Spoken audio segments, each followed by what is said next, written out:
Sahabat berbagi, kali ini saya mau menjawab ada pertanyaan dari sahabat berbagi yang dikirim melalui Instagram saya. Pertanyaannya seperti ini, saya bacakan ya. Dok, saya sudah periksa ke dokter dan diberitahu saya punya gejala di mana mens saya dengan waktu yang pendek. Kemudian tumbuh bulu-bulu di area badan seperti garis bulu di perut dan juga di rambut saya yang mudah rontok. Dokter melakukan pemeriksaan USG dan menurutnya tidak ada kemungkinan PCOS. Dari review-review yang saya baca, USG perut ini tidak akurat untuk melihat PCOS. Yang saya tanyakan, apakah saya harus periksa lagi, dok? Kemudian, bagaimana menurut pendapat dokter untuk memastikan apakah saya PCOS atau tidak? Baik, jadi yang saya mau jelaskan adalah mengenai PCOS. Sebelumnya saya mau jelaskan dulu nih, ada juga sahabat berbagi yang bertanya, dok, apa sih bedanya PCO dengan PCOS? Oke, jadi PCO adalah singkatan dari Polycystic Ovarian, sedangkan PCOS adalah Polycystic Ovarian Syndrome. Jadi ada kata-kata sindrom. Jadi kalau PCO itu adalah suatu kondisi secara klinis di mana adanya polikistik, sel kista yang cukup banyak, poli ya, di mana ini terjadi pada ovarium. Jadi polikistik ovarium, ya, jadi kista kecil-kecil pada ovarium. Sedangkan PCOS adalah polycystic ovarian syndrome. Jadi kista kecil-kecil pada ovarium yang sudah menimbulkan gejala. Ya, jadi sindrom itu adalah kumpulan gejala. Apa saja sih gejala orang dengan PCOS? Ya, biasanya gejalanya mulai dengan gangguan pada menstruasi. Bisa haidnya sedikit, bisa haidnya lama, bisa tidak haid sama sekali. Pokoknya pola haidnya tidak bagus. Kemudian bisa juga terjadi gangguan pada tampilan wanita tersebut. Mulai adanya tumbuh rambut-rambut halus di sekitar kumis, ada janggut di daerah dada, daerah tangan, daerah kaki, di mana ini biasanya lebih khas pada rambut-rambut laki-laki.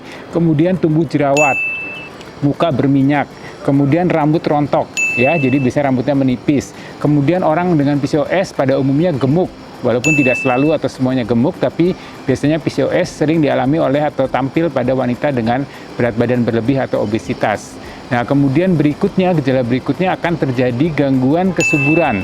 Jadi pasien dengan PCOS selain gangguan haid, gangguan penampilan juga terjadi gangguan kesuburan. Ya, jadi hal ini tentunya suatu hal yang sangat tidak diinginkan atau ditakutkan oleh seorang wanita, terutama wanita di usia reproduksi, wanita yang baru menikah, wanita yang berencana untuk hamil, karena ini ada kaitannya dengan kesuburan. Nah, saya mau jelaskan sebenarnya apa sih penyebab PCOS. Penyebabnya sampai saat ini tidak diketahui dengan pasti. Ada yang mengatakan faktor genetik, ada yang mengatakan ada faktor kerusakan pada balance hormon, terutama hormon insulin, ya, terjadi resistensi insulin. Karena insulin yang diproduksi berlebihan, tidak diserap dengan baik, maka akan terjadi peningkatan kadar hormon androgen. Hormon androgen ini menyebabkan tadi tampilan wanitanya menjadi lebih ke arah pria. Bagaimana diagnosa untuk PCOS? Ya, untuk mendiagnosa, para ahli juga membagi ada beberapa kriteria. Biasanya kita lihat 3 gejala tadi. Pertama adalah gangguan haid, kemudian adanya peningkatan kadar hormon androgen, kemudian dengan pemeriksaan USG ada terlihat tampilan gambaran sel telur dengan gambaran polikistik kista yang kecil-kecil tadi.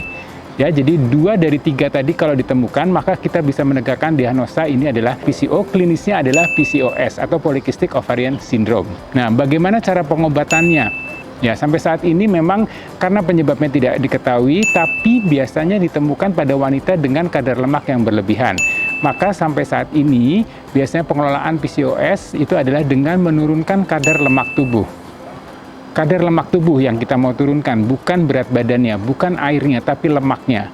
Jadi secara teori adanya penurunan lemak tubuh sebanyak 5-10% ini bisa memperbaiki keseimbangan hormonal pada wanita tersebut, di mana androgennya akan menjadi lebih rendah dan kemudian bisa terjadi regulasi normal untuk terjadinya menstruasi dan juga untuk terjadi kesuburan, serta akan memperbaiki penampilan pada wanita dengan PCOS tadi. Ya, jadi rambutnya tidak rontok lagi, mukanya tidak berminyak, tidak berjerawat, rambut-rambut yang tumbuh yang biasanya pada laki-laki ini juga biasanya akan hilang. Memang perlu waktu yang cukup lama untuk mengobati PCOS, ya, tidak bisa sebentar. Untuk Anda wanita ya yang memang berat badannya berlebih, sebaiknya mulai sekarang menurunkan berat badannya, mendekati berat badan ideal. Kemudian untuk wanita nih yang belum menikah tapi terjadi gangguan menstruasi atau terjadi masalah pada siklus menstruasinya, sebaiknya segera periksa apakah ini berkaitan dengan PCOS atau tidak.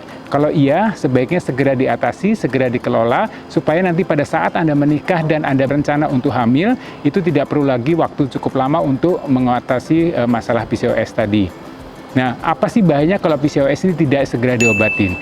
Secara teori, karena terjadi gangguan keseimbangan hormonal, akan terjadi penebalan pada dinding endometrium.